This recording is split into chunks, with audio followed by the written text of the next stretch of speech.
अस्सलाम वालेकुम दोस्तों, क्या हाल चाल। अभी आपको दिखाते हैं भाईजान समंदर के जो है ना लाइव सीन के। अभी समंदर जो है क्या कंडीशन है। तो ये अज़ेबा में है, हम गोबरा या अज़ेबा कह लें, अल-फरदौस होटल अपार्टमेंट या जहाँ पुराना मार्स होता था वो शीदी होटल की बैक। ये शीदी होटल की बैक भरा हुआ है पानी जो है। तो फ़िलहाल तो यानी इधर पानी अंदर नहीं आया, कुछ जो नशीबी इलाके वहाँ पर होगा। इसके काम चेक करें, इसके काम चेक करें। ओके,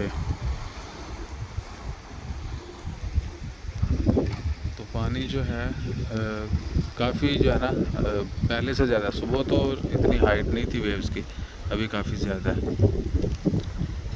और बताया जा रहा है कि डायरेक्शन चेंज हो गई है स्टॉर्म की। मस्कत में अभी हिट नहीं करेगा और इंशाल्लाह ताला खैर बाकी जगहों पर भी सब लोग महफूज रहें।